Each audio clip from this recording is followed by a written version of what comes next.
அனைவருக்கும் வணக்கம்.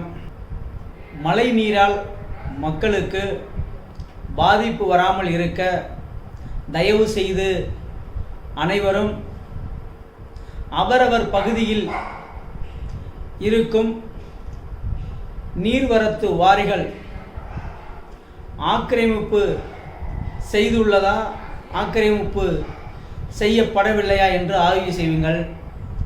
அந்த ஆய்வு செய்யும்போது ஆக்கிரமிப்பு செய்யாமல் இருந்தால் அதை இன்னும் சுத்தம் செய்து வையுங்கள்.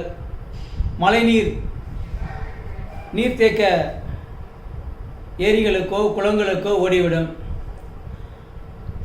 நீர்வரத்து வாரிகளை ஆக்கிரமிப்பு செய்திருந்தால் தயவு செய்து தயங்காமல், பாரபட்சம் பாராமல் யாராக இருந்தாலும் ஆக்கிரமிப்பு வாரிகளை சுத்தம் செய்யுங்கள். ஏனென்றால் அதை நீங்கள் சுத்தம் செய்யாத போது அந்த நீர், மழை நீர் ஓடுவதற்கு வழியில்லாமல் நகருக்குள்ளும் ஊருக்குள்ளும் வரும் நிலை உருவாகும்.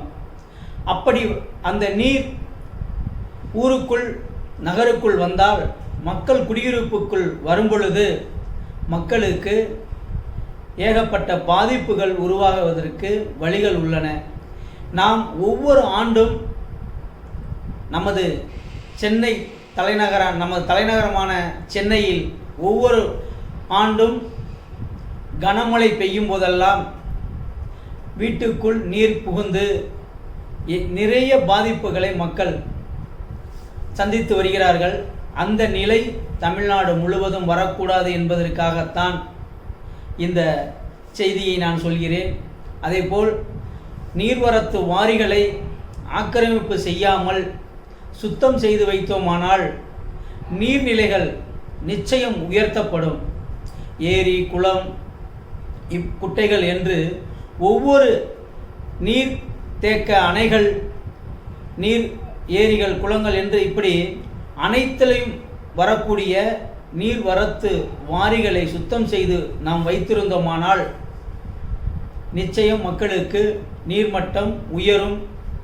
வெயில் காலங்களில் நமது கிணறுகள், ஆழ்குழாய் கிணறுகள் இது போன்றவைக்கு நீர் தட்டுப்பாடு இல்லாமல் மக்களுக்கு வசதியாக இருக்கும். அதனால் இந்த வேளையில் தயவு செய்து இது அரசுதான் செய்ய வேண்டும் என்று அனைவரும் எண்ண வேண்டாம். இதை நாமும் செய்யலாம். ஏனென்றால் நம்முடைய நலனுக்காக அரசும் மக்களாட்சி தான், நமக்கான அரசு தான். அதனால் தயவு செய்து அரசோடு சேர்ந்து நாமளும் செயல்படுவோம். நாமும் தனியாக செயல்படுவோம். அதனால் எந்த ஏற்றம் தாழ்வு வேறுபாடு இல்லாமல் செயல்படுங்கள் என்று இந்த வேளையில் நான் கேட்டுக்கொள்கிறேன். நீர்நிலைகளை உயர்த்தவும், மழைக்காலங்களில் மக்களுக்கு பாதிப்பு இல்லாமல் வண்ணம் இருக்க தயவு செய்து ஆக்கிரமிப்பு வாரிகளை அகற்றுவோம். நீர்வரத்து வாரிகளை சுத்தம் செய்வோம். நீர்மட்டத்தை உயர்த்துவோம் என்று இந்த வேளையில் கேட்டுக்கொண்டு அனைவருக்கும் நன்றி கூறி விடைபெறுகிறேன். நன்றி, வணக்கம்.